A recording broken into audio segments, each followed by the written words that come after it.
Hello, my name is John Rose, and in my last 3 videos we took a closer look at some approaches on how to appeal to different personality types on the hero's journey.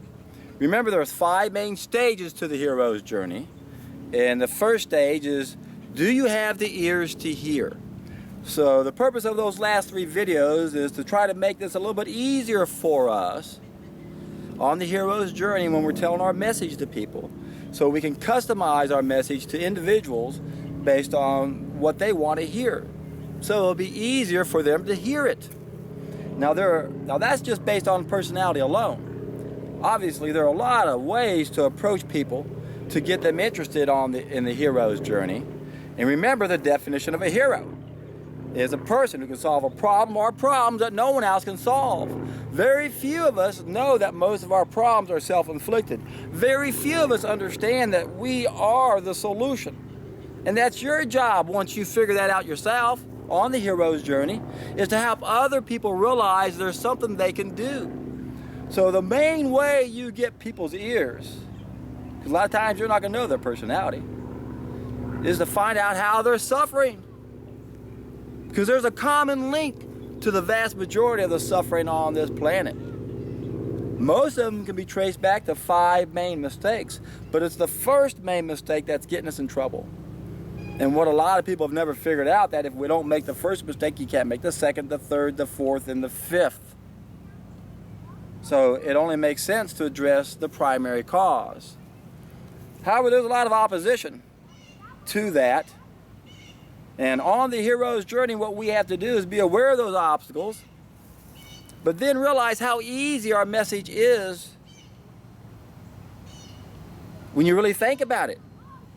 There's hardly a person you don't encounter every day of your life, almost everywhere you go, that isn't really in bad shape and could really benefit from this very powerful message, that we are the enemy and we are the ones we're looking for. We are the heroes. We are the ones that can stop doing what we're doing and then stop getting what we've got. Once again, very few of us understand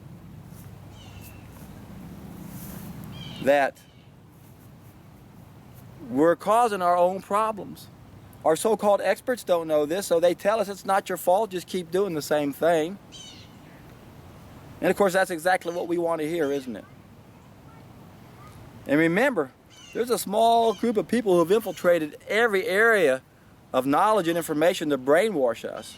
So if you're looking for a reason not to adhere to this, you're going to find it. You don't have to look very far before you find someone that's going to tell you what you want to hear.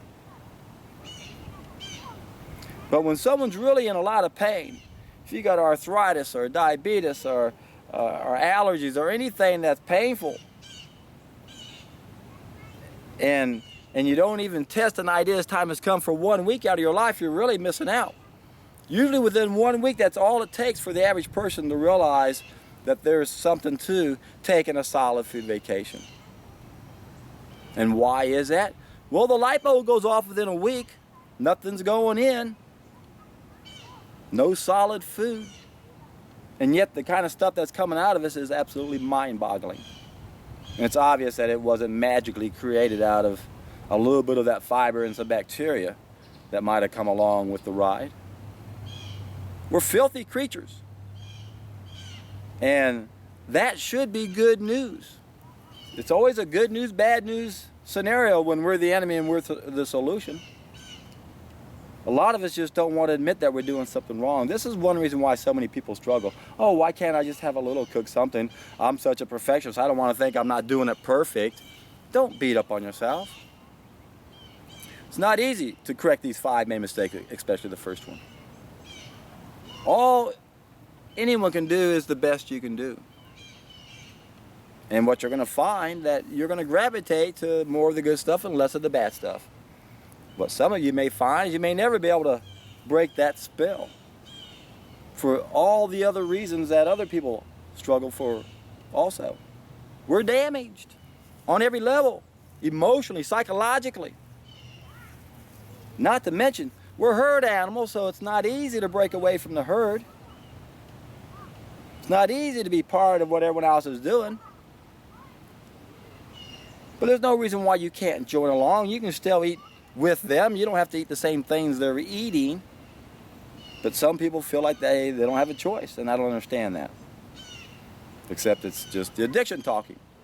And that is, of course, the biggest problem I think we're up against. It's bad enough our whole world revolves around eating the wrong food, but to be addicted to it on top of it, it's tough to get anyone's attention when they're in denial. But it's worth the effort to keep trying and keep trying and keep trying. Don't be discouraged. Be challenged.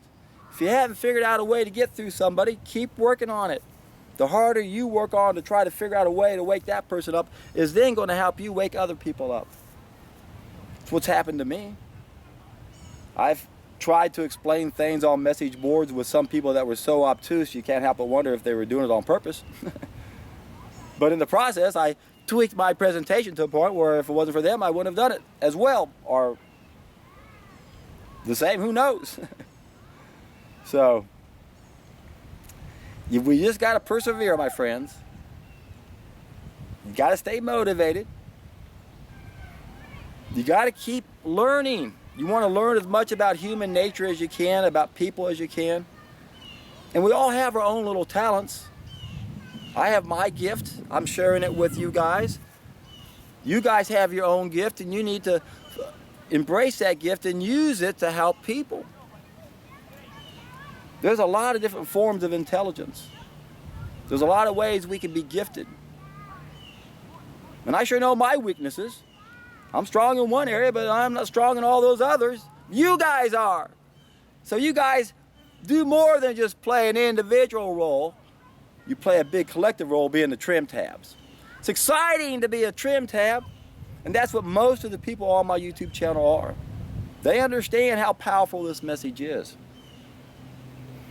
Do they get discouraged? Of course. Who doesn't get discouraged? How can you not be discouraged when all you do is try to help people and people's little egos get in the way and they want to crap all over you? It's a tough job going back down to Plato's cave. And again, that's why I like Herbert Shelton so much. He understood the disappointments that we face on this journey. And he understood that we just can't take it personally. This is bigger than us. The ego should not be involved in it anywhere. Just because other people's little egos are bruised and come in and attack you or whatever, be careful. Those are contagious. Don't sink down to those levels. Don't let your ego get involved in this. Don't let your ego keep you from saving another person's life. Don't let your ego keep you from being the real trim tab that you know you are. If you want meaning in your life, if you want to wake up and get excited about everything you're doing in life, you need to join the hero's journey, and you got to gather a lot of knowledge, and you got to share the information. Be aware of the obstacles. They can make it a little bit discouraging. Don't focus on them. Don't give them too much attention, but be aware of them. They're going to exist everywhere. There's a lot of momentum to keep the status quo the status quo. But the status quo is the minority. We are the majority. We are the Goliath here in this scenario. The problem, we're just not organized. How do we get organized? We bump up our biophotons. How do you do that? You must not have watched any of my videos. You got to stop cooking your food. How do you do that? Not easy. Take a solid food vacation. Once you do that, you've got a much better perspective and a handle on what you're going to need to do. Is it a panacea? Are you guaranteed you're not going to slip up and go back to the wrong food? Of course not, and you probably wouldn't be human if you didn't. For most of us, it is a learning experience. For most of us, we've got to bang our head a few more times before we realize that we're literally banging our head. Fortunately for me, I was so badly damaged I couldn't bang my head no more. Got tired of banging my head and cleaning the mess, banging my head and cleaning the mess. I was damaged. My colon was damaged. I couldn't eat the wrong food. It plugged me up. It was a blessing in disguise. Not everybody is as damaged in that way as I am, but most of us are in other ways. In fact, actually what I had is very common. They say everybody in America over 45 has it. Those herniated blowouts on the side of the colon wall. Of course, when they say everybody, that means everybody who's eating the regular way. And that's most of us. Doesn't have to be. I healed those up on me by getting them empty, keeping them empty. You can do the same thing. There aren't that many conditions we have that are irreversible. There is a point of irreversible tissue degeneration. Some things happen that can't be reversed. Ankylosis is the main thing I think of, when bones actually fuse together. Otherwise, there's hope for just about every one of us who are suffering from a self-inflicted condition. And most of our conditions are self-inflicted. You go to our so-called experts and they're not going to tell you that because they don't know that. Otherwise, they wouldn't be dying so much sooner than we are. They're not our experts. The sooner we realize that, the better. And when you're trying to help people on the hero's journey and that person puts faith in that system, they may be a lost cause. Just depends how intelligent they are. If they're really intelligent, they can entertain a thought without embracing it.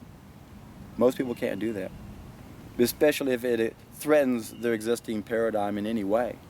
It just goes in one ear and out the other, if it makes it that far, or they hit the delete button. Either they got knowledge filters or unrealistic optimism. Either way, they're not going to entertain the idea. So yes, it is a challenge on the hero's journey. But man, when you start seeing results, and when you tell one person that ends up telling a whole bunch of other people, you realize how much power each and every one of us has.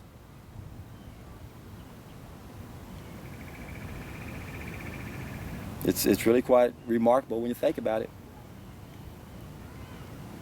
We're either part of the problem or part of the solution. And in the vast majority of cases, people don't even know that they're part of the problem. So that's not a very thankful job. Correction is always distasteful to the truant child, said Trawl. Don't tell me got to go to school. Don't tell me I can't go fishing or do whatever I like to do when I play hooky. Yeah, no one likes to be told to do something they don't want to do and not do something they want to do. It's a difficult sell, except the benefits are so amazing. You're going to smell better, look better, feel better, think better, act better. Everything about your life gets better. Better, better, better. And it's your job to help people out there understand that. So keep being the great example you are. Be positive. Realize attitudes are contagious. Get excited. If they burst your bubble, don't let that slow you down. Get excited. You've got the opportunity to save someone's life. You've got the opportunity to totally transform this world right now. You guys out there, it's up to y'all to play your role. Keep sharing the message. And as I always say, when you're on the hero's journey, my friends, life is a treat.